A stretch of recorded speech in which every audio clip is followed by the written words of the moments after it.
You were listening to A Chatter of Fact. Again, these are not interviews, they're conversations. And I just called you the one before we went on the air. She's the one. Because I had Matthew Mann on here, director, editor extraordinaire, and he has so many friends in the industry. And he was more than happy to say, hey, I want to bring up some people to you who I think would be great for the podcast. Well, forget all of them. None of them mean anything to me. Well, I guess until he calls them and I meet them. But for now, there's only one woman in my life this very moment, and that's who's across the mic, because he brought your name up like right away. He's like, he called you Kat. But how many, what names do you go by, or? So when I work in film and television, my name is Katerina Papadopoulos. It's like a little bit Greek. Say it again, Papadopoulos. Katerina Papadopoulos. Ooh, it just kind of rolls, but then you stumble a little bit. I like it all. That's me trying to say it back. But, all right, so, okay. And that's as a makeup artist. I do makeup. I do art direction. Oh. I'm sort of I was called the Swiss Army knife of the art department once. Really? Sure, yeah. I mean, I do set deck.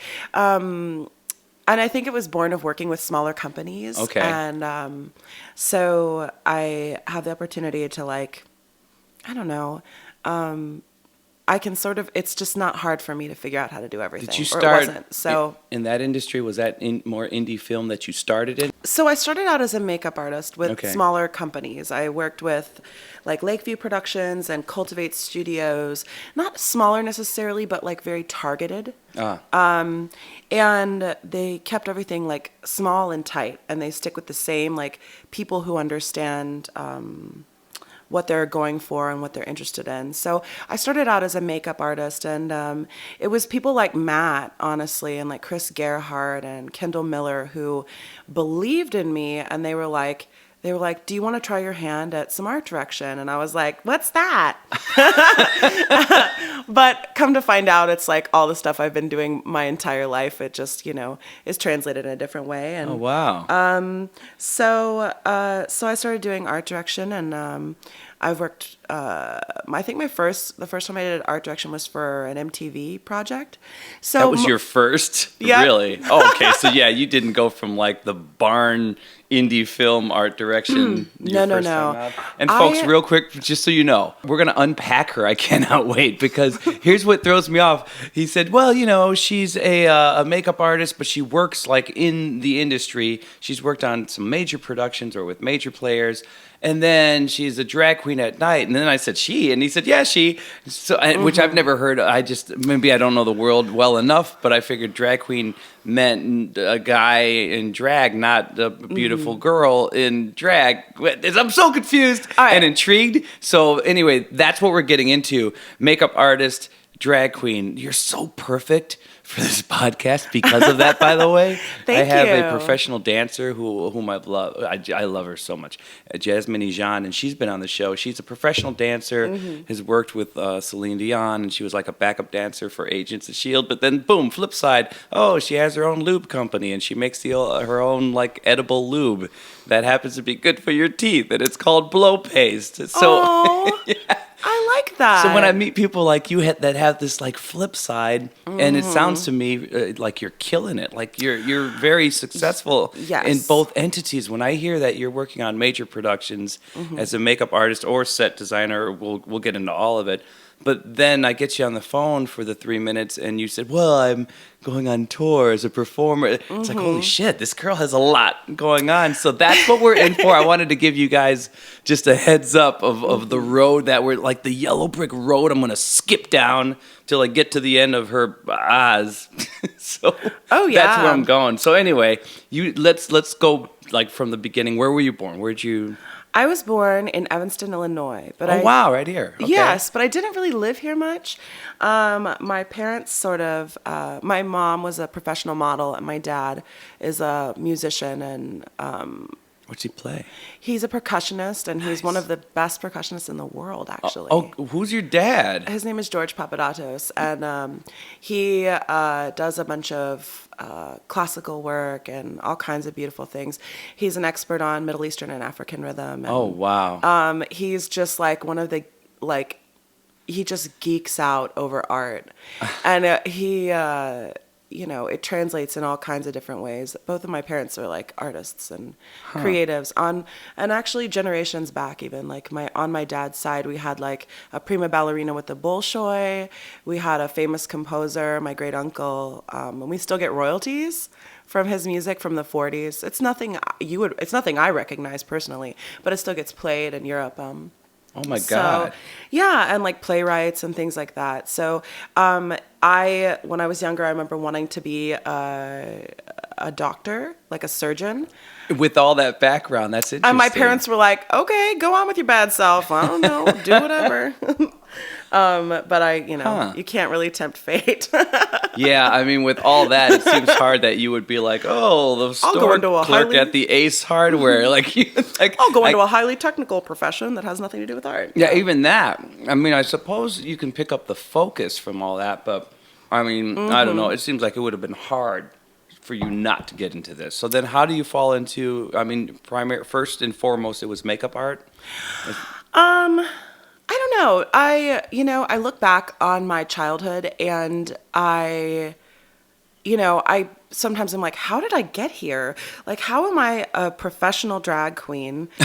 Like that I'm about to tour the US again. And also I work in film and TV and I have this like incredibly full and wild career. And then I look back on my childhood and I think this was inevitable. Really? Like nothing else could have possibly happened. Everything that I've done my entire life has prepared me for this moment. I used to build my own sets and make my own costumes and when you were a kid. When I was tiny, put my own productions on, enlist my poor brother who I don't know how he's not gay. He spent his entire childhood wearing a dress. Really? Yeah. And he's like this big, like brawny metal kid. And also incidentally a super like big supporter of mine and an awesome human being. What's his name? Alexander. Oh, hey, Alexander. Yay, he's so cool. He probably won't listen to this because he's like, busy and stuff. But yeah, so I, would always, put together all kinds of like acts and plays and numbers and as a little kid, and my dad used to like record everything, so I have all of that and I've had a look at it and my opinion of it is it could use some work. And also I was a really bossy kid. Really? So are you as a singer, are you a soprano, alto? It's so funny. I started singing like professionally sort of later. Mm-hmm. And I work with a lot of opera. I actually do wig and makeup for opera too.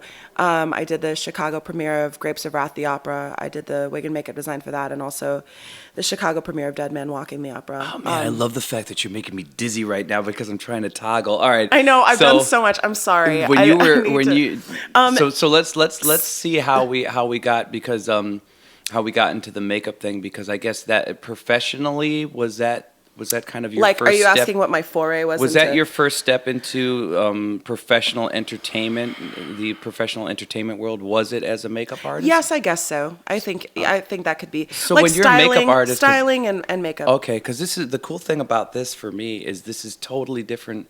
I've never talked to a makeup artist or a stylist or a set director.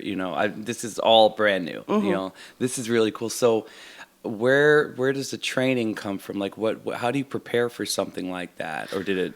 This is going to be maddening to everybody, but I'm totally self-taught. Really? Sorry. People like in schools across the land right now are like, no, there's no hope for me at all. There's so many ways to get into the business. Yeah. People always say, start from the bottom. And I always say, come in through the side door. Oh, boom. I like that. So wait a minute. I mean, how? What? Because a lot of chance, a lot of fate. Okay. I mean, I guess if I could pinpoint the exact location that it started was I was doing a bit of stagehand work after college because I went to college for community theater, college theater. Where were you doing that? No, it was like at Governor State University. So it was like Broadway tours, like smaller ones that would come through, and I would just do some stagehand work here and there. How did you get? How did I get there? I think I had a boyfriend at the time who was doing that job and was like, "Hey, you can wash costumes, right?" And I was like, "Sure, I'll come in and do that."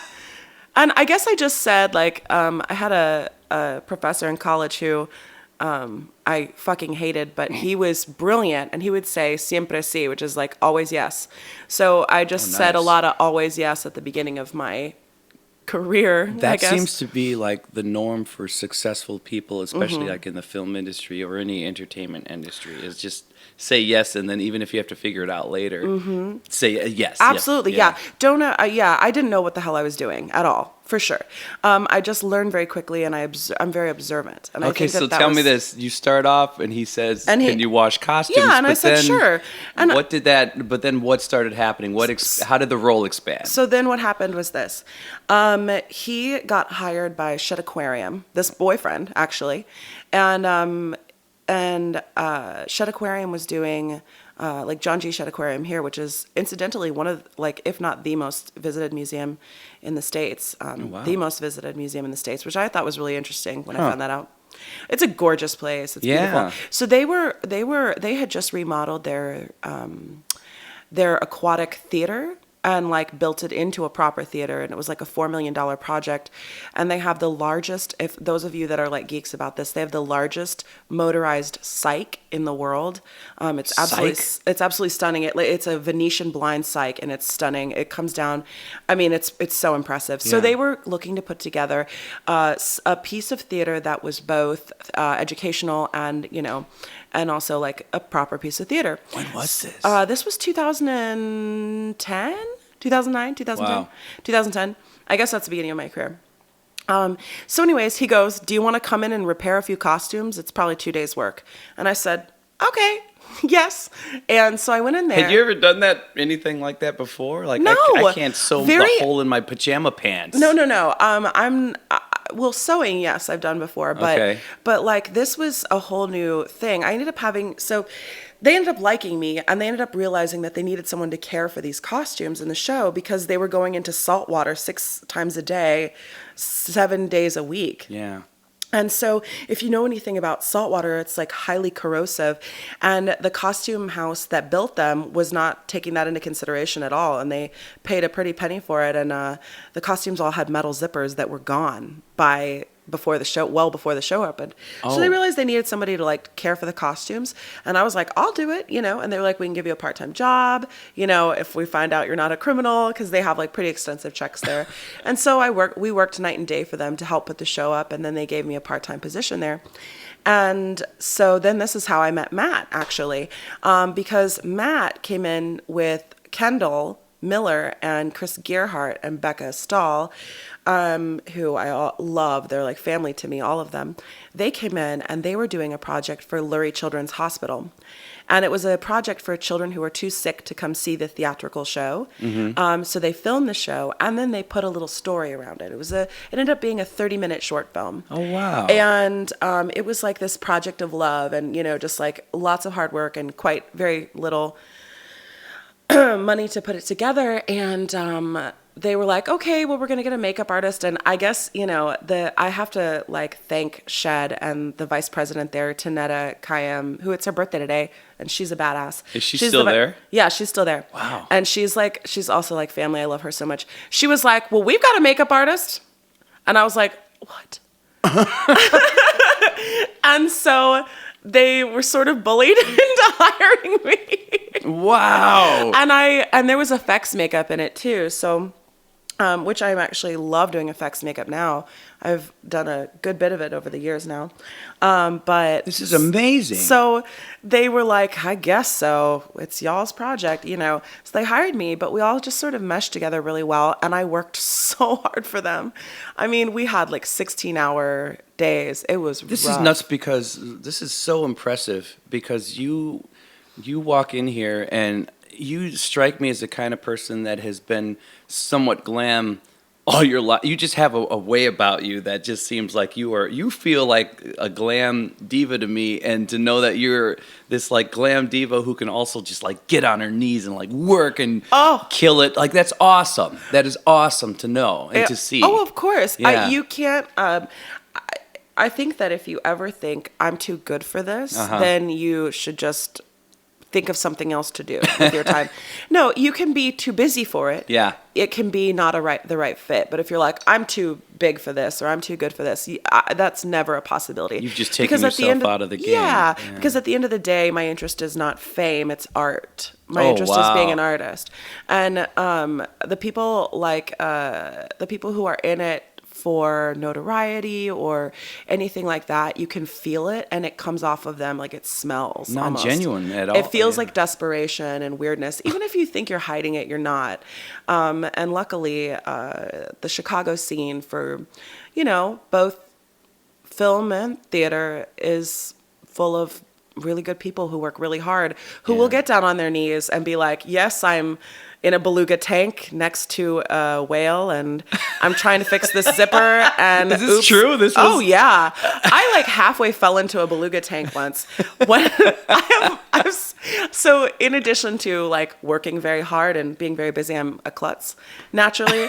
So I have some like hair raising stories. Yes. Yeah. So yeah, I like slipped halfway. My entire leg went into a beluga tank. Really? while we were working on some This is stuff. amazing. I have a sister-in-law, Jackie Formoso, who now they have like there's like an underbelly of the shed with classrooms and stuff, and they do all this educational stuff. Oh yeah, there. they've been developing that for years, but it's really taking flight. Not so many years, but at least since I've been there, they've really been just like, I was there for 2.5 years. Because I'm not sure if she got there after like 2012. Her name sounds like super familiar. I bet I know her. Get out of here. Okay, so hey Jackie, how are you doing? Hi. But anyway, wow. Okay. So yeah. So that's your intro into that area of this, and then where do you go from there? So they happened, this little group of people that were working together, and shoring up this company, Lakeview Productions. They liked me. They liked how hard I worked. And oh wait, that was Matt's company then? Okay, sure. And I liked them, and I was so grateful to them for giving me an opportunity that I was like, anything they could think of, I was like, I can do that, and I would figure it the fuck out. So I don't know. That's kind of what happened. And, it sort of led to more projects. And then I worked entirely, and I to this day work only by referral. Really? Mm-hmm. Oh, that is great. I haven't applied for a job since like 2010. I mean, that is just straight up kudos to you. That is all you, I'm a maniac. You were referred to this podcast, and Matt knows that I'm kind of, by the way, if you guys missed it, just go, the episode prior to this one is Matthew, man, and he's amazing so and his stories are great. And just hearing his Mr. Miyagi story alone was all worth it when he met Pat Morita. But anyway, yeah, you were referred to this. Mm-hmm. And again, he's been in the industry for a while now, and he's been doing some great stuff, but your name like shot to the front of his mouth. He couldn't say you fast enough. It was really interesting. And now I see why, though. He's an amazing person. When I heard about you, and then just, again, the other side of the fence, which I don't want to get to yet because I want to keep talking about the makeup thing.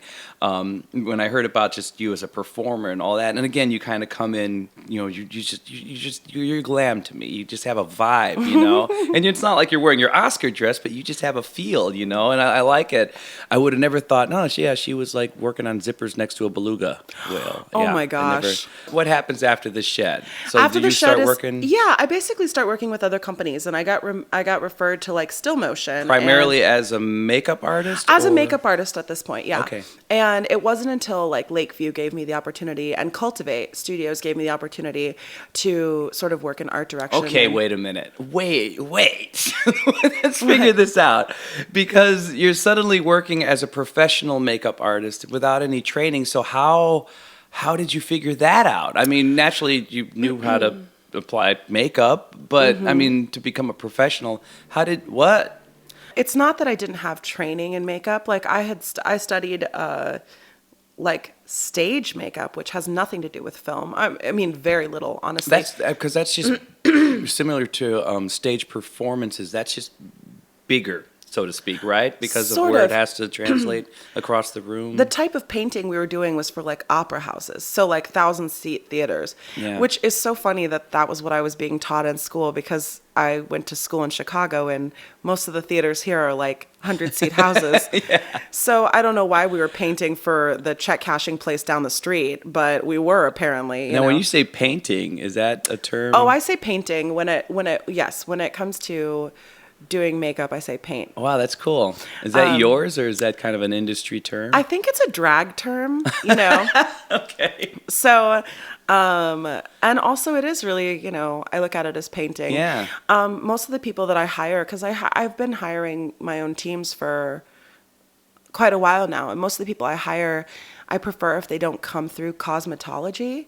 There's nothing bad about cosmetology, but usually the makeup looks like a little bit more intentional or like a little overworked or something. Usually people who go through, like, there's a makeup school here, I think it's called like First, I'll have to look it up on the break and tell everybody, but it's this makeup school that puts out beautiful work here in Chicago, and I hire a lot of girls and boys from there. So let's But yeah, I'm self-taught. I just know when you have your first face that you have to work on, what was your line of thought? Like, okay, here I go, I'm going in.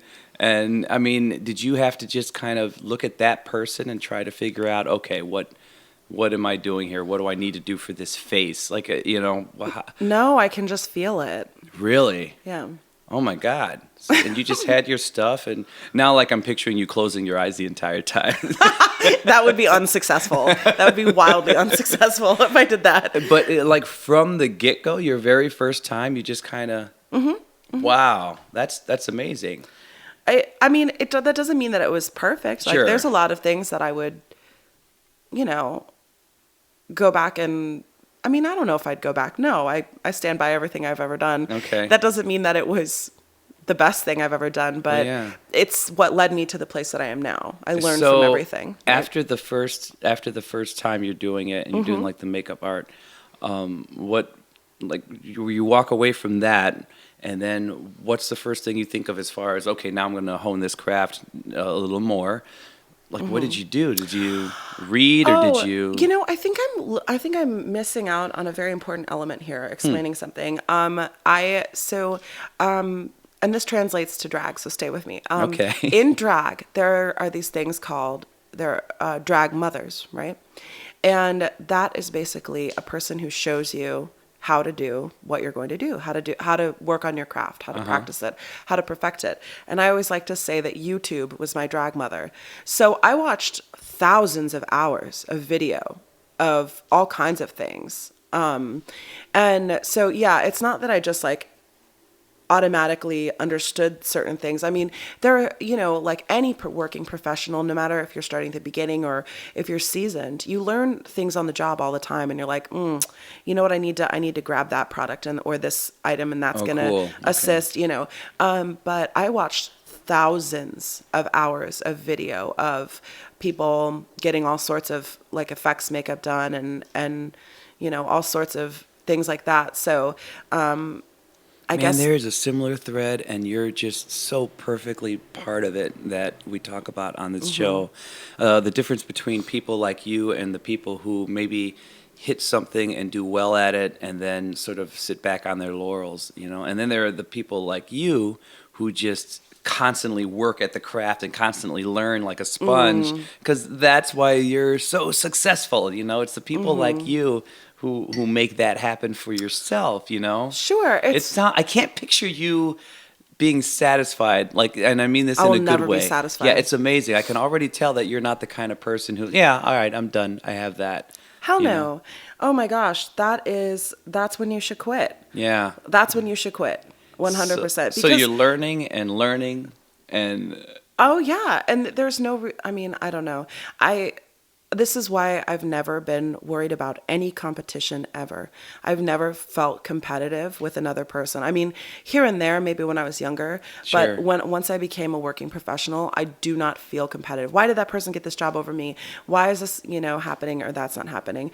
Because I know that I'm never going to be resting. I'm always going to be working on my craft and on, what I'm doing. So really the only person that I have to worry about that I'm in direct competition with is, yourself. Myself. There's always a saboteur inside of all of us that, is like, oh, maybe you cannot do this. Ugh. Oh, you should maybe just take the day off or just relax. And you have to say like, nope, I'm not going to listen to you. I'm going to keep working. I think the thing is, and this is for those people listening that are trying to get into the business, there's so much time that you save, and there's so much anguish and so much, it's wasted energy when you focus more on the competition, on anybody else that's not you. It's just such a waste of time and energy, and you have no idea, but you want to be so good at this game, people, but then all of a sudden when you're doing that, you've wasted valuable time and energy that you could be using to just honing your own craft and making you the best one in the room for some job anyway. So it's just, you're so dead on. You should just give lectures. I do. Do you really? Of course you do. All right. I do. I give lectures at CineSpace and Loyola. At CineSpace, really? Mm-hmm. Oh, wow. And there's a new studio opening up in Andersonville with Compass Casting that I'm going to go in and... It's like a TV studio or No, it's a casting office. Andersonville's it's a northern neighborhood in Chicago, folks. It's like a super pretty neighborhood. I love Andersonville. I love it so much. I lived right in, because we're 12 minutes from there right now, but I lived there for a bit. And the only good thing that came out of moving away was I saved so much money because I couldn't stop eating out there because I love the restaurants there. Everything there is good. There's a place called Kalo's that delivered, and that kind of heavy pasta Italian food to have delivered for lunch every day. I mean, I was going to put on 35 pounds for sure and just go broke in Andersonville. I love Andersonville. It's so good. TV, is it a TV studio or what kind of? No, it's like a casting office, and they also offer they have also out of there is Blue Door Collective. And that's where, people will come in and take courses, and working professionals will come in and just discuss things with them. Courses? Yeah? Yeah, well, sort of like seminars almost. Like, hey, you're going to come in for the day and, a screenwriter will pop in, a director will pop in. Wow. And they're all people that I've worked with that are pros. So they do a lot of really cool stuff there. And it's sort of no bullshit, no frills. Nice. Yeah, I don't go in there and I'm not like, this is how you're going to do it. I'm like, this is how I did it. These are my suggestions. I don't know your life. You do your thing, but it's more about the attitude and the willingness to learn than anything else. God, so somebody like you can walk in there and your roadmap is more of the ethic of it and the work ethic and the dedication, and then you can give them the examples. But I like the way you kind of put on Front Street, it's more about the work and how hard and find your groove. But then you have great examples for what you did. Oh, sure. Yeah. I don't think that anyone should be in this business if they don't have a great love and passion and respect for it. So you're working with Lakeview Productions, and they're primarily doing what kind of corporate commercial stuff? They haven't crossed into TV just yet at the time, right? They hadn't just yet, but they were doing sort of excuse me, I'm so sorry, I have a sinus infection and it's being sassy right now. She was worried about this, but I told her I like the smoky voice. I'm like, no, it's fine. I feel so bad. I'm sorry, y'all. Yeah. So they were doing media packages for mid-range, mid-level companies. Okay. So they would handle print and all of the commercials and all of the web stuff. I really like doing that kind of stuff because I would hire 4 people to work underneath me for the art department, and I would sort of oversee the whole thing. So when you say art department, now what did that entail? It wasn't just art department. It was the glam team. It was we did. The glam team, I like that. Well, whatever. We did hair, makeup, set deck, props, Talk wardrobe. to me about set deck and props then all of a sudden, because then you're figuring out the makeup stuff, and then in the midst of that you're becoming a set designer, or how? Well, set decorator, really. I don't know if we'd call me a set designer. Okay. So what's a set decorator? What did you have to... it makes it look like real, for example, if it's a living room, it makes it look like real people from that area of the world and that socioeconomic, group live comfortably there. So good Lord, when you're doing that, how do you figure that out? I do a lot of research. My God. Because Because if I were left alone, my house certainly doesn't look like that. My house, I would like all white walls and like nothing in my place. I want just like peaceful Zen nothing. The opposite of what you have to deal with. Oh, sure. Yeah, like that's tchotchkes. Cool. Oh, give me a break. So you're researching the same way for set design? Or? Almost like an alien. Like, what do human people in the Midwest... Wow. So yeah, and I also depend on my team that I hire all the time. I work with like Kaki Pixley, who I love, who's an incredible makeup artist and just like becoming this great set deck person as well. And who else? My friend Hillary, who's brilliant. Just like I work with the same sort of groups of people over and over again. Let's see, somebody's going to do a shoot in like a living room. Mm-hmm. And I don't know, give me a scenario and give me an example of what you did, Well, we did one of the first like bigger undertakings I did with Lakeview Productions was Midwest Vein Institute. And it sounds like, oh, okay, there's, some interviews. But there was also an entire wedding that we had to stage, and I had like not much money to do it. Oh, wow. And I had to redress this like church sort of like worship room, but it was one of those modern ones. Mm-hmm. So it had like nice bones, but it was quite like bare, and it certainly didn't feel like a wedding. It felt more like, like a dark church. And so I took like, I want to say, I don't even know how many thousands of yards of white chiffon, and I like turned it into a tent. Like I made the room into a tent, and then we did all the set dressings and everything. I did a lot of research beforehand, and I did a lot of budgeting. Yeah. So a lot of it, comes down to that, because you can have whatever kind of insane vision you want. But your restrictions are always there. This is the physical space. This is the amount of money we have. This is our manpower. And actually, Matt has this amazing video of me, because at one point I was like redressing this like lantern into a chandelier, because we were only going to see the bottom of it. So I was like hanging all of these like drippy crystals off of it. And I am absolutely, beyond a shadow of a doubt, terrified of heights. And everybody that could go into this cherry picker was gone. But I was like, I'll do it. And Matt was like, I'm just going to take a video of this. And I just like got up there and I started crying. And I was just like I think it's the only time I've ever cried at work. You're like hanging up this glamorous stuff and I was weeping.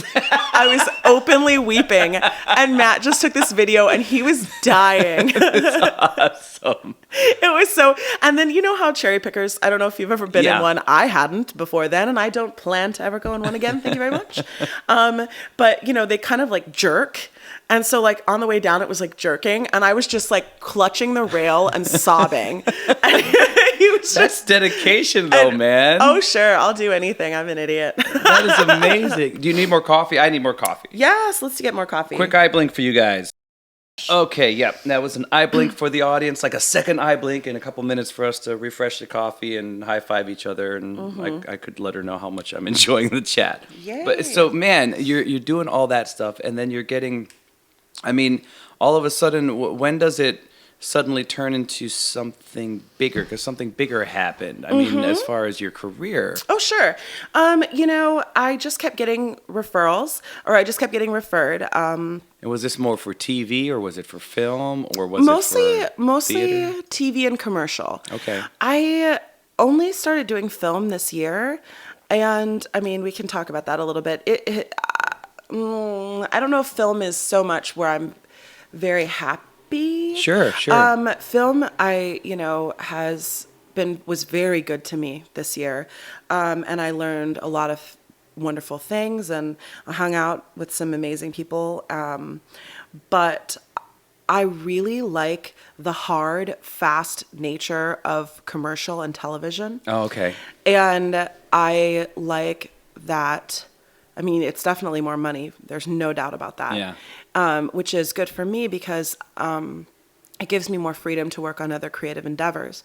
Whereas a film, you plug away at it for a couple of months, and I'll do more film for sure if given the opportunity. And that happened in Chicago, or did you have to jump on a plane and go somewhere? In Chicago. Okay. Do you remember the first and you don't, again, I'm not like TMZ. I don't really care about stories so much but it's interesting. Like, do you remember, was the first famous face you touched, was that in commercial TV, or was that in film, or was that? That was in film. Oh, okay. So I did a little bit of film way back when, and yes, it was a very famous person. Were you starstruck at all? Or can you drop any names? I'm curious. Not in this particular instance. I can't talk about it because it ended up being really weird and intense. Fair enough. But he made love to me while I was putting rouge on his cheeks. No, God help us, no. All right, fair enough. Although I have been hit on while working on people, and I always find it's actually really interesting. Like those of you who are interested in doing hair and makeup. Yeah. Even if it's not like romantic, there's a connection between you and the face you're working on always. Like usually it's an actor and they feel like there's like a very intimate situation that happens where sure.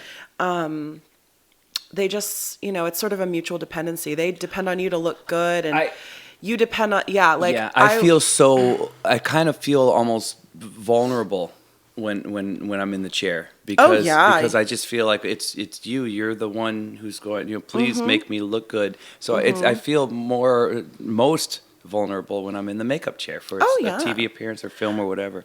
And it's strange how you lean so much on this person, so it becomes kind of a comfort, and at the end of it, you kind of just want to say we did it right, and then I can totally, I totally get it. Never thought about it till now, but yeah. Oh yeah. So I end up, with like the more famous actors that I've worked with, they end up like on our days off being like, do you want to go get vegan food and watch a movie together?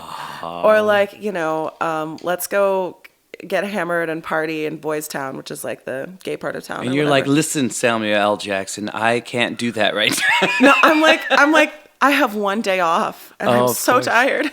You kind of want to like get away from the intensity of it, but they're usually like I know a lot of people like want the juicy horror stories, and I don't really have any because the fact of the matter is, usually the bigger you are, the less of a dick you are, because that no matter what, you're just here to do your job. And the people that like are epic that I have worked with, this summer I worked with Shabana Azmi, who I don't know if you know who that is. She's the Meryl Streep of the East. She has like she has 1.2 billion fans. Holy cow. Okay. She is 60 years old and she has like a 40-something year career. And I worked with her this summer, and let's just say this, her first makeup artist did not work out for her. Okay. And so they brought me in because I'm good with actors, because I'm nice to them, because I genuinely find a way to love them. And not that they're unlovable, mostly they are, but I find something about them that I love, and I focus on that and concentrate on that. Great chair-side manner, huh? Right, yes. So they feel... And she was just in the middle of the, get me another! And you were... Well, she was, the thing about her is she was very like silent and imperial and like majestic. Okay. When she walked in a room, you're like, this person is deeply famous. Like, and it's in this, like, there's only 2 people in the world that I've ever been starstruck by in my life. Okay. One of them, I did a shoot for the U.S. Navy, and it was like a 4-star general who walked through the room, and no one said anything. Like, he just walked through the room and his assistant was next to him. And I was like, it was like getting hit by a wall of like somebody who's massive. You could just feel the power. You feel the power. Wow. And you feel the like intensity. And and he was just smiling and hello, how do you do? But like, it was like intense. And Shabana Azmi is like that too. Huh. And you're like, damn, how, I don't, let me see what this is about. And you stand behind the camera and you realize she's doing everyone's job for them. Like, she's just by like the way she moves, tilts her face into this light, like the lighting looks even better. And wow. like, just the way she sits or the small suggestions she makes for this and that. There was nothing about her that was anything less than deeply professional. And just like, but she made everyone look better around her because of the type of actor that she is. And those are the type of actors that I usually work with, fortunately. They want everything to go well. They're not just self-obsessed. They're like, God, this dialogue is stilted. Not from this particular project, but from another one. This dialogue is stilted. How do we make it feel like somebody our age would say this? And then they talk to each other. And then they go to the director and they say, hey, or the screenwriter, or the writer, or whoever's there. Yeah. And they say, hey, can we give it a little bit more of a casual nature? What do you say if we do this? And then they try something out in front of them. And you get to see that stuff. Huh? Yeah, I see all of that. And I see why actors are so much more than, what you just see in just front their of you. Pretty face. Yeah, than just their pretty face. And they know how to land a joke and like things like that.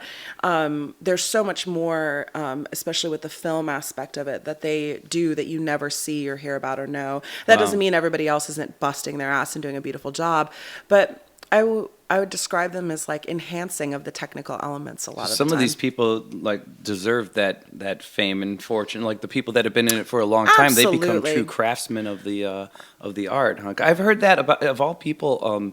I've heard that about Sylvester Stallone. Of all people, I've heard that. I've heard that when people, because it was the Expendable movies where he ended up bringing all these different actors on and whatever that machine was that he built there. But interview after interview, I just heard them all saying what a smart technical guy. Like they had no idea how smart he was and how giving he was and how he was able to put everyone in a better light and just.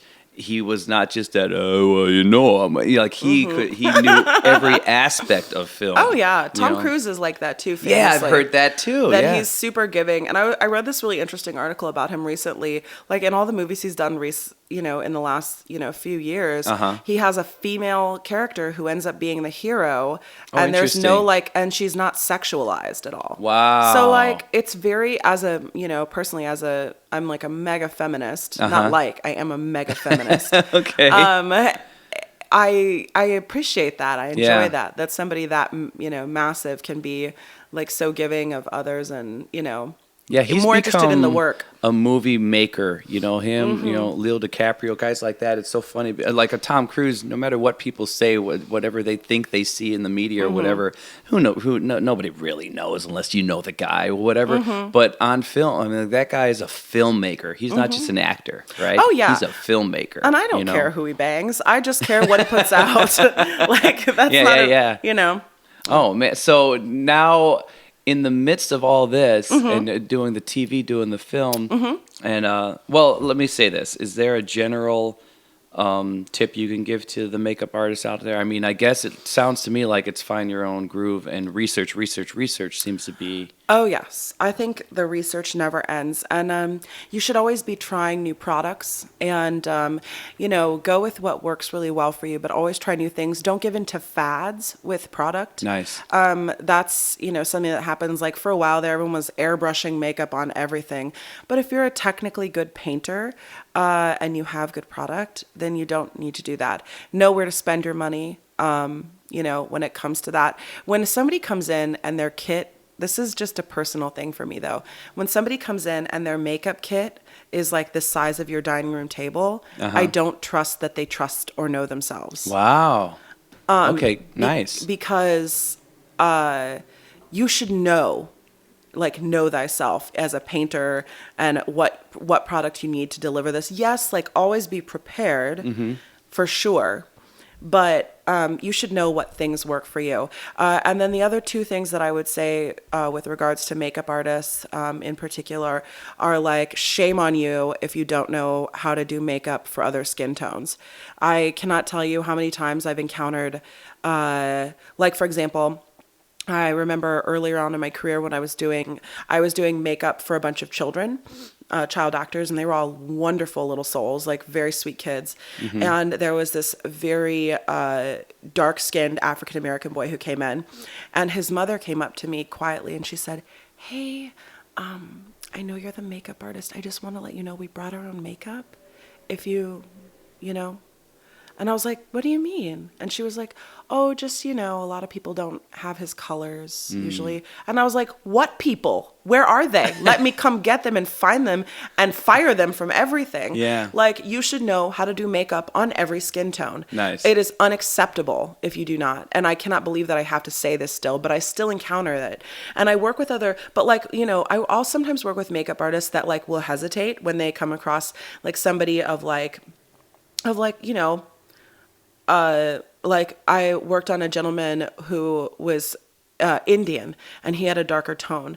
And there's all kinds of, different tones inside of that tone, right? It can be more red, or it can be more gold, or it can be more green, the undertones in the skin. And she was nervous. And so I just quietly worked with her. So like work with each other on it, don't feel bad about it. Practice it. Go find all of your friends of every stripe and color and do their makeup and make sure that you know that. And the last thing that I would say is, oh gosh, I don't remember the last one because I get really hot under the collar about that one. Yeah. Because I have so many African American actors come up to me and they're like, "Oh, people don't know how to do my hair. They don't know how to do my makeup. I look ashy and crazy and metallic when they're done." I'm like, "Why? Like, know what to do." Yeah, that sucks. Practice. Isn't that weird? Well, here's the next question then that maybe the up and comers wouldn't think about, but the chairside manner. I mean, attitude wise, what do you bring to the table? Because you are dealing with somebody who has to trust you, and you don't know what you're dealing with. I even feel like somebody who might have a bad attitude, sometimes it's a defensive thing. So I mean, you almost have to have a little bit of psychology going into this because you're dealing with these people. So like how do you approach that, or what would you say to people like that? The first thing that I say, I don't like it when makeup artists talk too much. Okay. So I would say let the person that is sitting in your chair direct the conversation initially. Nice. And as to how comfortable you may be with each other. And what I always like to do is if I'm having a bad day, for example, if I'm very upset, if no one has given me my coffee, before I go anywhere near an actor, before I go anywhere near the chair, I close my eyes and I think about something happy because people can feel your energy. And if you're standing, like, think about how many times you've stood less than a foot away from somebody for over an hour. How often has that happened to you? Probably not very often, right? Not very often. No, but that happens to me all the time. So they can feel through my body, through my energy, if I'm having a bad day. Yeah. They can feel it. So you have to put yourself in a very positive or at least neutral space. You cannot go in with any sort of attitude or stress or tension. You have to release all of it. And it takes a lot of strength. And most people are not disciplined enough to do it. And you have to discipline yourself to do that. Also, have breath mints. Oh, wow, yeah. And don't wear a heavy perfume. Sure. See, these are the intangibles and the tangibles that I don't know if they get covered off in this world, Have breath mints. Don't wear a heavy perfume or cologne. If you wear Axe body spray, throw it out, run away, quit your job. So it doesn't really work like the commercials when you wear, that random stuff is disgusting. Random people don't tackle you. It's funny. They tackle you to get you out of the room. Oh my God. They tackle you with sponges of soap. Jesus, take the wheel. It's a disaster. That's always my go-to joke if I'm ever doing a show. On my people who see my shows, there's a talkback mic on the stage because we all use in-ear monitors, and I'm able to say a little something in the talkback, and only the band can hear that. Oh, that's cool. Yeah, there's so many audience people that they know it now, and the fans, they want us to have some sort of contest so that if I win, can I hear what you guys are saying? I love that. That's so fun. But those Axe commercials, I always remember it's like some dude walking through a store, and then he puts on the Axe, and then there are 5 women just tackling him immensely, and if I'm I'm ever doing a weird show or a weird gig at Bourbon Street or somewhere, and all of a sudden people are kind of manhandling me when I get too close, that's my big go-to line, like, oh, I must have worn my Axe today. But apparently it's a repellent. Axe bad. It's so bad. It smells so cheap. Is it even still out there? Is it? Yes, it smells so cheap. Okay. That's so funny. You do shows at Bourbon Street. I did a lot of shows there last year. Oh, all right. So for one thing, I have to like high five you because bam. Oh, it's such a you have a glamorous high five even. Oh no, I think my hands are just a little sweaty and I didn't want to expose you to that. No, I love it. It was just like, but it felt nice. It felt like I was wearing a fancy coat because everybody else, it's kind of like, yeah, man. Yours just felt like, I don't know. It felt like I just had a wonderful glass of wine or something. High-fiving you is an experience. I can't hurt my fingers. Yeah, no, of course. You can't. Oh, yeah. Like, don't be a makeup artist and a professional boxer at the same time. Right. You'd be surprised at how many people just like... Just a little jam thumb or anything is going to throw you off. Be careful. No, it's interesting. High-fiving you is an experience. Next time I'm going to dress nicer before I high-five you. I felt like I just went out on a glamorous date and saw the opera. Well, I hope you do. So in the midst of all that, by the way, I'm high-fiving you because damn, man, seriously, like everything from the work ethic to the mental capacity you have to do the gig as a gig and the work, but also just the psychology part of it. The way that because people sometimes forget that we're people, that when you're doing these things, you're servicing people, and sometimes they throw the mental part of it out the window or emotional part of it, whatever.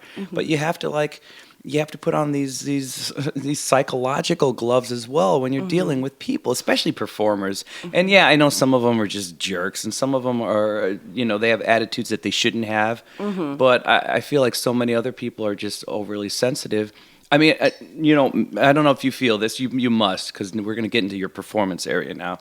Sometimes, maybe my wife gets thrown off if I'm wearing something that doesn't feel quite right, and if she says, "Well, it looks good," I'm like, yeah, it just doesn't feel right. I'm thrown off. I have to find out what's going to look right, and I always say, I have to be up there, shaking my ass, dancing. I have to feel as good as I can possibly feel about how I look, or I can't just go all out because then I feel silly. In my mind, I can't think about just doing whatever I have to do to perform. I think more about this looks wrong. Oh, yeah. And it goes, I think what you're talking about goes for everything, especially any of the physical design work that I do. Yeah. It's more about eliminating distraction than it is anything else, right? Oh, wow. Yeah, well put. Dude. I like your brain. Thanks. Yeah. But yeah, you're right. That's exactly it. So what you're being distracted by the fit of your shirt, and it's an impediment to your work. Yeah. So it's like, I shouldn't have wound up with that, because what just happened is I just said something in 6 sentences and then you said it in 5 words. Just so I'm gonna have to focus on that. And I should just whisper in your ear, hey, I'm gonna say this, pss, pss, and it'll take me 5 minutes, and then you'll say, yeah, blah blah blah blah. Well, this is why you have your own show, is you can talk, and I'm sort of like, hello. There's a line in a song. This podcast is introed and outroed by a little musical part of a song from my CD, and it's called The Way, but there's a line in there, I may be long-winded, but hey. So I just call it out. People, it's all weird. Are you a long-winded person just in life or not really? You seem like you get to the point, and I like that, but casually. Are you? Because I can go, man. It's I can go, and it wasn't until someone actually pointed it out, and I never went against it. I just thought, yeah, they're right. So then I put it in a song. I just put it on Front Street and write it down. Oh yeah, yeah. There's nothing wrong with knowing yourself and your quirks and things like that. I'm very to the point, especially when working. I'm like, this is wrong. We need to do this. Hey, before we get into the performance stuff, are you still doing set design then? Or now is it you're the makeup person? We got to get her, So I did a few films this summer, and I art directed the MTV European Music Award promos. Whoa. And yeah. Wow. Okay. Boop, boop. Was that where was that done? In a ballroom somewhere at a convention in Chicago? center. Mm-hmm. Huh. All right. So for the European what now? For the European Music Awards. They're like, we have to go to Illinois for this. Really? We're going to do this in a ballroom in the suburbs. Yeah, we need to do this in the Midwest. Wow. If you work in the industry, you know how weird it is where shit happens. Yeah. But yeah, I worked with Rich Salome again, and he is freaking awesome. If you ever wanted to work with somebody who's so deeply positive that you're like, I want to punch you and I fucking love you at the same time, it's Rich Salome, and he's brilliant. Look him up, please. His work is absolutely gorgeous, and he hired me again because I worked with MTV a few years back, and he hired me again, and they're like, okay, we need this, but we need it for tomorrow, and it's a giant bear, and the bear is going to be in a boxing, outfit. Oh. And Ed Sheeran's going to punch the bear in the face, and so go. So and I'm like, okay. So you're not just doing makeup. You're in charge of that. You're finding that and art making direction. that happen. Oh, yeah. So that's and still a part of your your job once in a while. Often? The thing is, it was, but then I became a well-known drag queen in the last year and a half of my life. Insane, yeah. So I was working nonstop in film and TV, but then drag fell in my lap, and I know that sounds freaking ridiculous, but is there a name? Do you have a performance name? Yes, it's Kat Sass. So Katsass. It's actually a butt joke. Kat Sass.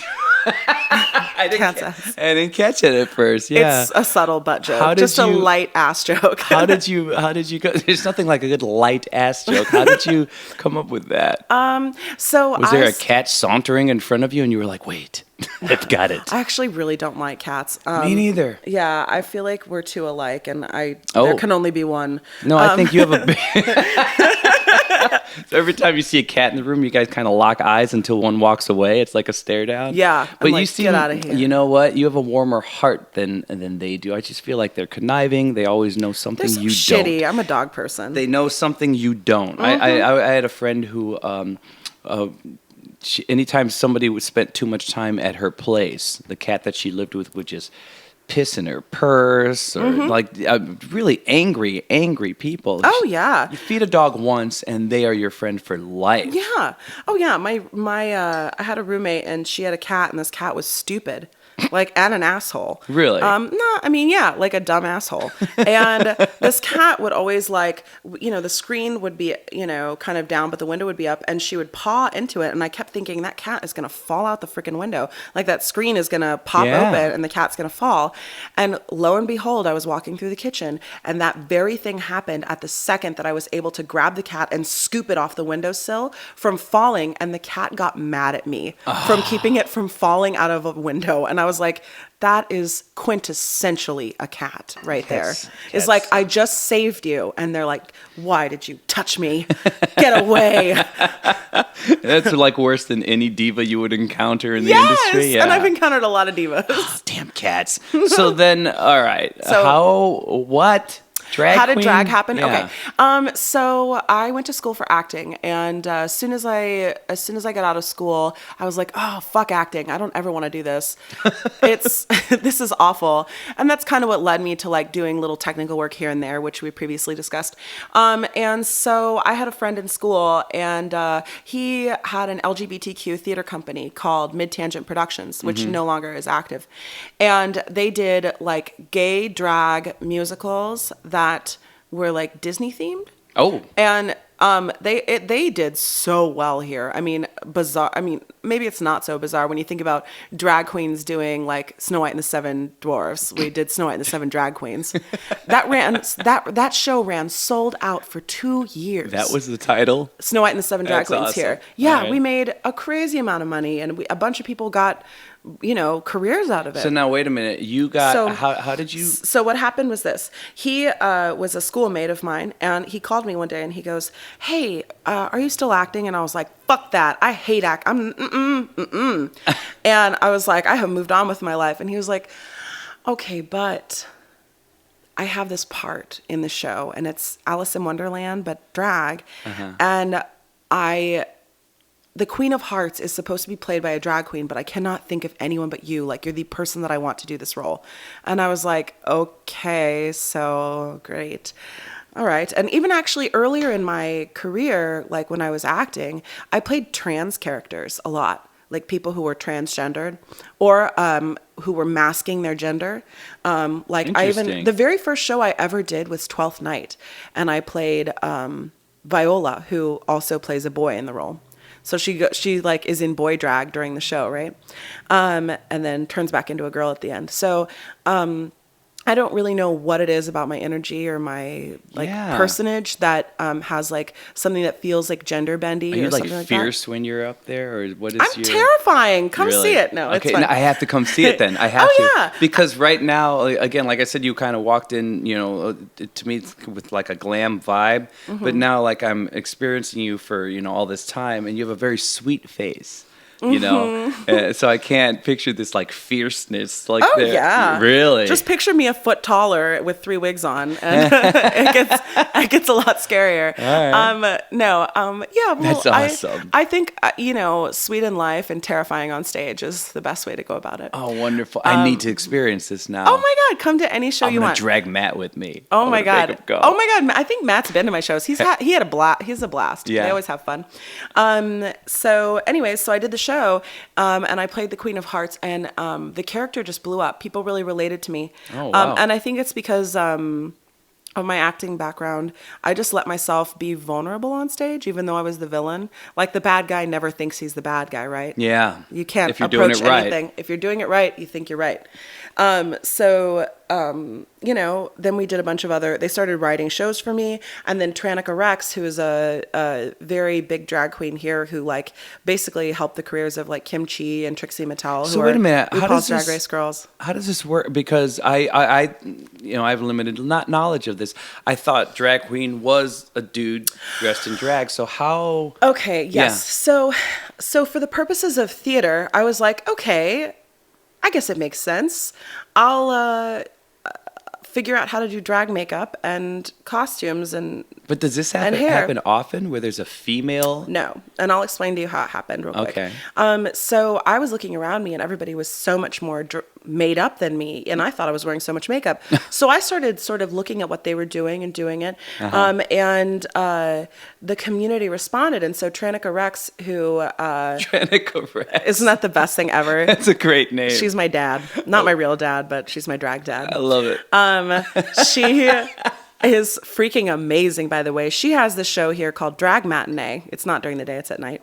But it's like it's the drag show in Chicago. It's like the most interesting one, and you get all the RuPaul's Drag Race girls that come and do it. And she saw me and she goes, "You're a drag queen." And I was like, "I'm sorry?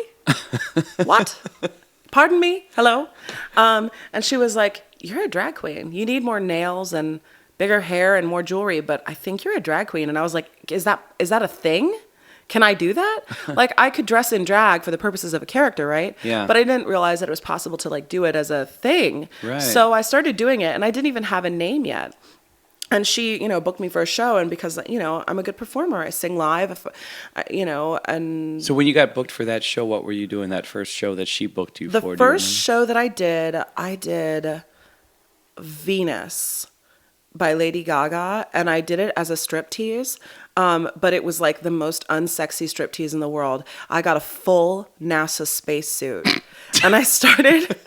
This was all your idea? Yeah, oh yeah. Because I also was a performance artist for a while, and that went really well, and so like I craft things in the way that a performance artist might, but all of my stuff is always terrifying. Like, it's always like horror and funny at the same time, because I've always sort of tried to combat my inherent like sexiness. I'm not interested in exploring that. That's already there. I want to do something that, feels more like how I feel on the inside than what I like project. So I need to see you do your thing. Yeah. So it's like this striptease. And so like, imagine just like the biggest NASA space gloves, like doing a sexy like strip out of it. And underneath it, I was a totally like blue alien, like covered in sparkles. And, oh, wow. People were just flipping out. They didn't know what I was, and they were just having a great time. And she immediately booked me for her main show after I did that. And so then people saw that she sort of gave me her stamp of approval, and they started booking me. And they were like, "What's your drag name?" And I was like, "I don't know. Am I a drag queen? Is this a thing?" thing. So I was not, this was like, I've gone into many things in my life with intention and drive, and this was not one of them. I was like, is this real life? Like, so by virtue of drag becoming so popular and people's tastes becoming, how we discussed this about coffee earlier, people's tastes are becoming more sophisticated. They're becoming more open. And so there becomes room for people like me who are more femme or non-binary identifying individuals. Yeah. And so I got a lot of pushback actually from other drag queens who were older. But that was more because they wanted to see if I could prove myself and if I could, do a good job. Oh, it wasn't necessarily get out of our playground. Girl. You and your vagina better walk away. Tell your story, walking, pussy. Only penis is allowed in this room. Yeah. I mean, like, a lot of trans women do drag, and trans women are women, so they were so always... So that's the trans women? That's So women who are transgender, who are drag queens, they were always the most open with me. They were like, you got this, kid. No big deal. There wasn't anybody that said, you're cheating because you're a girl. Oh, sure. Yeah. Oh, sure. Actually, usually, honestly, it was my closer friends who did drag who were like, we just don't like it when you call yourself... We love you, but we don't like it when you call yourself a drag queen. And I was like... If I don't call myself that, then what, if I'm doing this, like, at least you have to, once I decided to do it, I was like, I'm going to do it with all my heart. And like, I'm going to put all my energy into it. The type of energy that I put into, working in film and TV. And in less than 2 years, I have a full-time, like, national drag career. Wow. Really? Yeah. This is amazing. It's really crazy. Are there others like you though? There are other. There, like, the most common term is bio queen. Okay. So or like hyper queen. See, that's just a bio queen sounds like the most popular girl in the biodome, but I wouldn't have thought. So bio queen is what they call girls who. Okay. I am the International Bio Queen of the Year right now. That's a thing? Mm-hmm. How did you get that? It's an award? Or? Yeah, it's an award. I have a big-ass trophy in my house. Was there a ceremony? I keep under my kitchen cabinet because it's embarrassing. Not embarrassing. Was there a show or something? Like, how did you get that? I was nominated, and it was work.com, which they basically are like the main, like, reporters of the drag scene internationally. Wow. And so I was nominated, and I was like overwhelmingly by a landslide. This is amazing. And which is weird because I was only a drag queen for a year at that point when that happened. I am salivating now. I need to see your show. Oh my gosh. I need to find, How often are you performing in Chicago? Oh my God. This weekend I have 6 shows. What? Mm-hmm. Like, in how much time? In like from today to through Monday. 6 shows? Mm-hmm. Really? Oh my! It's Friday, folks. So that's wow. Doubles. How intense is that? You were kind of saying how intense it could get. No. But how intense? Well, it sounded like it's really intense. It's really intense because... it's on you if you want to share the story, even though it's kind of a brilliant story. But all right. Okay, I'll share it because it's so awful. But it, like, anybody who's like, being a show person is glamorous, I offer you this story. And I'm very sorry in advance to the other person involved in it. So basically, so a few weeks ago, I was in the same position. Oh, this is recent. Oh, yeah. Oh, I love this so much. It was less than a month ago. Yeah. And I had come directly from another show, and I like threw a coat on over my drag and went to my next show. And they were both big deal shows. The first one was Naughty Little Cabaret. I've heard of that. Yeah, I'm one of the main hosts for it. Oh, God. Okay, that is. Oh, yeah, come to that anytime. Reputable. Oh, yeah, oh, yeah. And I was going directly to Drag Matinee, which is the big drag show. And so one of the things that happens when you do drag is you cannot pee. Like, I know this sounds like... Explain. So, okay. This is awful. But like, so even though I'm a woman, biologically, I still do everything a drag queen does, except for tuck my dick because that is NA here. You ever feel like you have to like put a sock in there just to like add to the... I've done some gender bendy stuff and I don't mind it. Yeah. So anyways, what happens is I wear like 4 pairs of tights. Oh, God. And like several leotards, a corset, and... Now hold on, are they doing this Oh, yeah. Just to hide Mr. Penis? Is that what's going on? Oh, no. It's also like some of them don't shave their legs and they don't want to. So you use many pairs of tights. And then I pad. Interesting. I pad my like girlier parts so that they're more exaggerated. So I'm padded, I'm tucked, I'm like sucked in. Your boobs and stuff? Yeah. Oh, yeah. Oh, does it hurt? No. Oh, okay. Well, that doesn't hurt. What hurts is the corset because it's like steel. And so sometimes just that like will hurt after a long time. So anyways. Ask a person about their boobs. It's just, that just happened. Felt so weird after the fact. Oh, no, it's okay. Yeah. It's so funny. I get handled so much because people change me all the time that I like feel. Is it a bunch of people or? All kinds of things. Wow. Oh, yeah. I have one gown that weighs 51 pounds. Oh, it's 1,200 yards of tulle. Are you dancing in that or are you No. I park and bark. I stand and sing. Okay, park and bark. Yeah. Or I strip out of it sometimes too. Okay. But a few weeks ago. Anyways, all that to say is you cannot just go to the bathroom. It's not going to happen. Especially if you have two shows that are right next to each other in time. Sure. Because it takes about 20 minutes to undress and then redress. So anyways, I was getting ready for the show and for the second show, and I really had to pee. I had like 2 club sodas, and that's usually fine because you sweat it out. And like you have to be really conscious about anything you eat, anything you drink during that day. You have got to be. Otherwise what'll happen happened. So anyways, I love you so much right now. So I got dressed. This is such an embarrassing story, you guys. So I got dressed, and the dresser for the second show, her name is Abby Watson, and think about Mother Earth, just like the kindest, gentlest soul in the world. Oh, she's hi, so Abby. Sweet. She's a wonderful human being.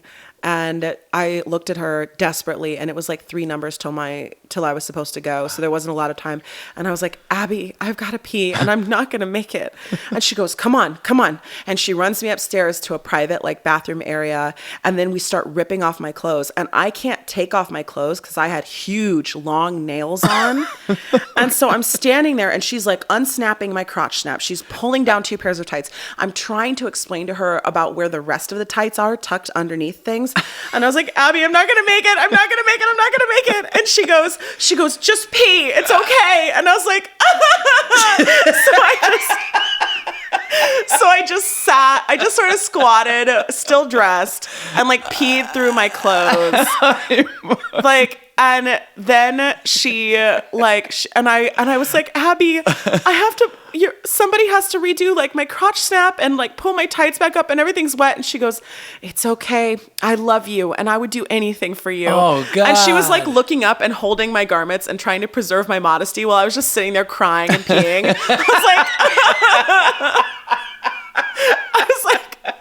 I was like, Abby, I'm so sorry. And so she goes, it's A-okay. And she pulled the rest of my clothes up, snapped me into it, and I walked on stage covered in pee. Oh, God bless Abby, man. Mm-hmm. I mean, come on. And no one had any idea. And you for being a trooper. Mm-hmm. I love it's just the cherry picking story and the pee story. I love the reasons you cry are very diverse. Humiliation. Like, I'm hanging this thing up, and then cut to years later, I'm peeing right now. That's brilliant. Being a drag queen means that you pee yourself more than once a year. But that is hardcore, though. I mean, that schedule and what you have to do because of what you're wearing, that is hard. I mean, you hear about that in movies, these Marvel movies when these guys are, whatever, the guy who was the Vision, wearing this thing and you can't get out of it, No. Well, it's even worse when you're 3 songs away from having to hit the stage. Oh, yeah. And people would think that being like, drag queens are so glamorous and they're divas and fabulous and everything. Yeah. There is nothing more humbling, I think, than being a drag queen because you literally cannot help yourself if something bad happens. I have more terrifying bathroom stories just from the last 2 years alone. Sure. Because you're human. You cannot help it sometimes if you have got to pee or you you get hurt and I can't zip my own dress. Like you're at the mercy of other people. So like it taught me actually to be more humble. Because you are dependent, just like when you're doing film and television. It doesn't matter how brilliant you are absolutely dependent on one another in order for something to function. Even if it looks like it's a singular product, it's not. It's the product of a lot of other people's energy and time. Well, you must be amazing out there, because you're obviously good at the behind the scenes craft, but to be able to go through those different scenarios and then know that you have to bring it, and to know that you brought it so much that you were awarded for it, and obviously you're awarded with your busy schedule. I mean, that's amazing. There aren't many people that can excel on both sides like that, you know? It doesn't happen very often. No, it really doesn't. And so is this weird? Do you love the dichotomy of it, like just life in general? You know, I'm primarily a performer, but I need to, like, it almost kills your social life, because I don't want to say I don't like people, but I'm surrounded by people so often that sometimes it's hard to turn off.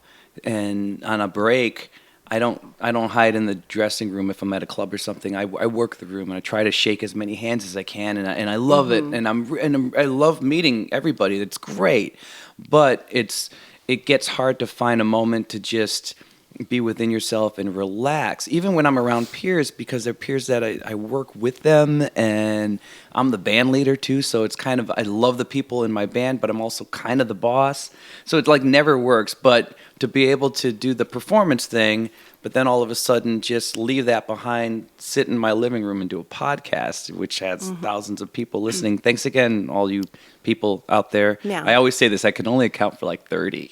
So whoever you are, I love you all. You guys are great. But I mean, I need this, you know, if nobody listened to this still kind of feeds my soul.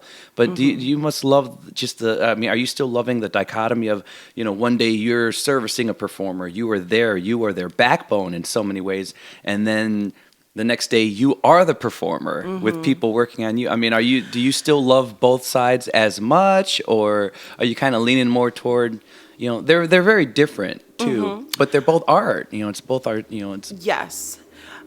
You know, drag has eaten my life in the last year. Really? Oh yeah, it like has eaten my entire schedule. So you're turning calls away for the other stuff right now? Yes. Okay.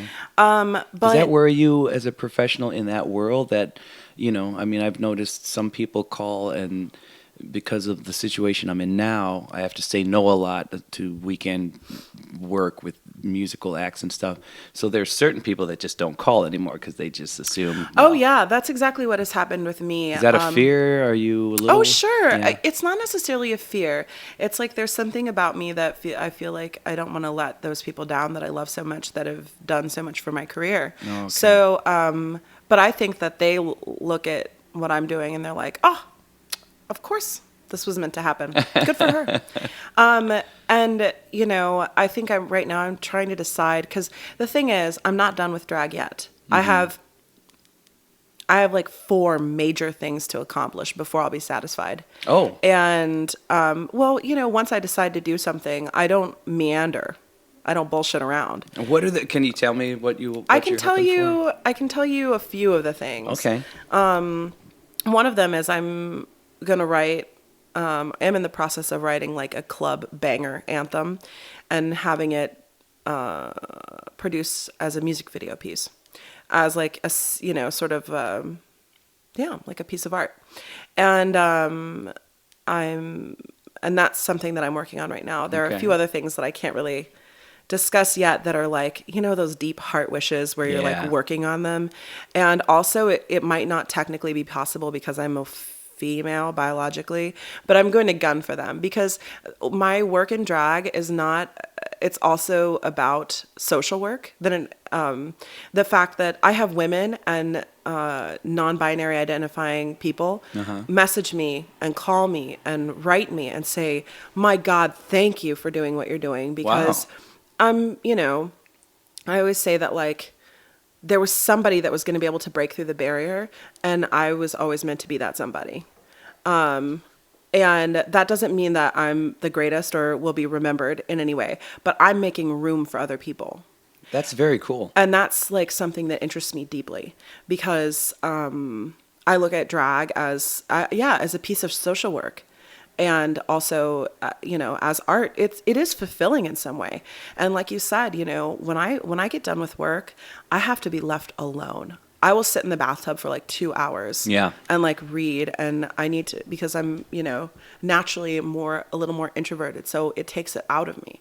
Like after a 6-show run, the next day, I jokingly say that I feel suicidal, like just because there's so much energy and like stamina, and there's so much like physically, attention. mentally, like physically, it's intense, and there's so much attention being directed at you, and when it's done, you're just like a sleepy woman in her late 20s laying in bed with like exhaustion and like, what am I doing? With regards to my career, I can say this: I will always be an artist. I was never meant to be anything else.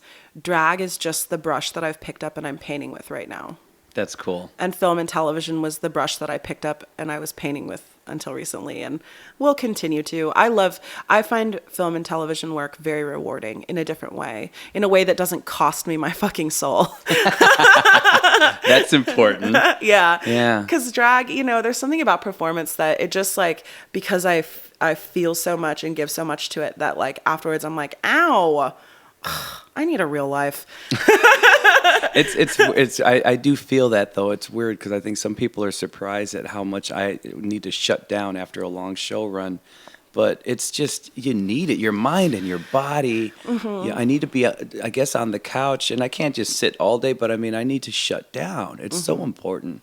Oh, yeah. Otherwise, how do you have anything to give? You have to like rejuvenate a little bit. Yeah. I like to smoke pot and read Harry Potter. Harry Potter, really? Are you curious about the play that's coming out? Or I think it's already running in London, right? I only started reading Harry Potter, like rereading Harry Potter, because I grew up with him. A lot of people my age did. Mm-hmm. I started rereading it because I was going through like something sad, and for some reason the back of my mind kept saying like, pick up Harry Potter again, and I was like, what? And it was sort of like very soothing and healing in a way. There's a podcast, I don't know if you've listened to it, Harry Potter and the Sacred Text. No. And it treats Harry Potter as a sacred piece of writing, not like only in practice, not like this is a sacred piece of writing, but it's like, how do we practice how, you would treat like the Bible if you're reading it does that make any sense? Yeah, that's cool. Yeah. And so, what lessons can you glean from it?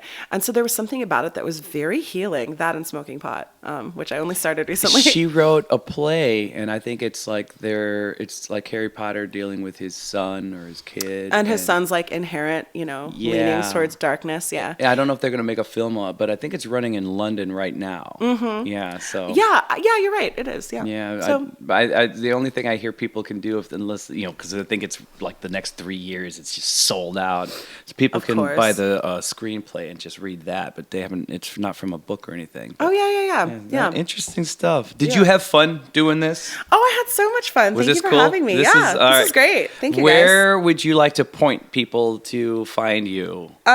So being a drag queen, a social media whore. My handle on Instagram, where you can find all the silly things that I do and all the shows that I'm working on, I post there. My handle on Instagram is I hate Kat Sass. IHATEKATSASS. I overheard somebody say that about me, and so I made it my Really? my handle. It's also my handle on Twitter. Man, way to use whatever's thrown your way. That's awesome. Oh yeah, take it all and use it. Belinda Bremner, who's a playwright here, and she's a badass bitch, was one of my professors in college, and she said, when somebody shits on you, spread it around like manure and grow art. That's brilliant. Yeah, she's a badass. You should look her up. She's an awesome playwright. And on Facebook, you can find me at Kat Sass, KATSASS. I can't accept any more friend requests. for a long time, but I have a public page, and you can also follow my public posts. Are your events and stuff on there? Everything's on there. All of my events. You will get not an overload, but you'd be able to see everything that I do. I mean, I need to see that, especially now. I just need to stretch and see something different, you know? I mean, so this is going to be unlike anything I've seen. I like theater and I like live music, but this would be great. This is a great escape. I have to make this trek then, man. I have to see this show. So I'm going to go see you. Oh, yeah. And I work a lot in the burlesque world and the circus world, too. Like, I host a lot of those shows as the drag queen host. So, you know, some of my shows are more like punk rock and terrifying, but a lot of them are more like date night friendly. You know, like you could, you know, grab your wife or your significant other and, you know, come on down and have a few cocktails and see a fabulous show with people who are like international, like, you know, acrobats and burlesque, you know, Hall of Famers and I need to do this. Little old me. Yeah, I'm going to start watching your Facebook page very carefully and find like my little day that I can take the trek. I'm excited, man. Yeah, it'll be fun. Thanks so much for being here. Thank you for having me. Come on, right? I can't even. Sometimes I tell everyone, oftentimes, like, oh, you love her now, you love her. I mean, I know you guys love her now. You guys have to. This is what it's all about. People like this, people like you who do it, and not only what you're doing, but the way you do it. Like, yeah, you're perfect for this podcast. You're perfect for my world. You're perfect for the world. Like people like you add to the world. You add a whole different, unique spice of life, and it's so all encompassing what you do. You know, like you enhance both sides of the entertainment coin, and that makes you just a fucking gem, you know? Oh, thank you. No, I'm glad I met you. So I'm glad you did this. So everybody, you know where to find her. Just do it. I'll meet you guys at her show. Let's just all go. We'll all go together. We'll coordinate. Let's go to a couple of them. So let's get our drag on. Get your drag on. Oh, why not? Unless you need your face prettier, then try to call her for that when she gets back to it. So, yeah, everybody have a great week. Have a great day. Have a great year. Go out and find your smile. Not bad. You're great. Thank you. And did you have fun? Oh, yeah. It was super fun. Thank you for having me. Your stories, man. Oh, my God. I have so many more. It's ridiculous. We have to get you back on now. Oh, yeah. Welcome to my life so far. You'd think by now I'd be a star. I may be long-winded, but hey, there's just so much I have to say. Maybe lick your lips when you're hungry. Maybe drop your head when you're sorry. Maybe shake a bit when you're worried. That's just